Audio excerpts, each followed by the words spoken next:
দেখো এই গরমে তো বেশি তেল মশলা কারোরই পছন্দ নয়, তবে দুপুরের গরম ভাতের সাথে যদি এরকম একটা হালকা মাছের ঝোলের রেসিপি থাকে তাহলে কিন্তু খাবারটা বেশ হয়। তো আজ আমি খুব কম মশলা দিয়ে ডাঁটা আলু দিয়ে রুই মাছের একটা ঝোল রেসিপি শেয়ার করব, যেটা খেতে দারুণ টেস্ট হয়েছিল। তো চলো দেখে নিই। তো সবার আগে যেটা করতে হবে রোজকার কাজ, আগে মাছগুলোকেই ভেজে নেব। তো মাছগুলোকে কড়াইতে দিয়ে উল্টে পাল্টে লাল করে ভেজে নিচ্ছি। তো দেখো মাছগুলো কিন্তু আমার ভাজা হয়ে গেছে, এখন সবগুলো মাছ আমি আস্তে আস্তে তুলে নেব। আর এদিকে অর্ধেকটা মাছের মাথা ছিল, এটাকেও ভেজে নিচ্ছি, ঝোলে দিয়ে দেবো। আর এখন ওই তেলে জিরে ফোড়নে দিয়ে কেটে ধুয়ে রাখা আলুটাকে দিয়ে দেবো, আর দিয়ে দেবো ডাঁটাগুলো, দিয়ে একটু নেড়ে চেড়ে নিচ্ছি। আর এদিকে একটা মশলা রেডি করবো, কয়েকটা কাঁচা লঙ্কা আর একটু আদা বেটে নিচ্ছি। তো ওদিকে সবজিগুলোকে ভালোভাবে একটু ভেজে নিয়ে মাঝখানে জায়গা করে কাঁচা লঙ্কা আর আদা বাটাটা এখানে দিয়ে দেবো। আর স্বাদ মতো নুন আর হলুদ গুঁড়ো দিয়ে একটু কষিয়ে নেবো ভালোভাবে।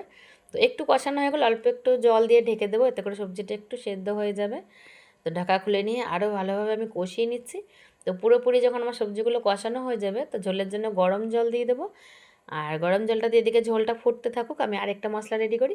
এদিকে একটু জিরে বেটে নিচ্ছি, জিরে বাটাটাও হয়ে গেছে। আর এদিকে দেখো ঝোলটাও ফুটে গেছে।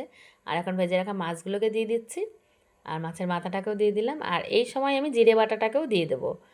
আর জিরে বাটাটাকে দিয়ে একটু মিশিয়ে দিচ্ছি, দিয়ে 5 থেকে 6 মিনিট একটু ফুটিয়ে নেব, তাহলেই কিন্তু রেডি হয়ে যাবে।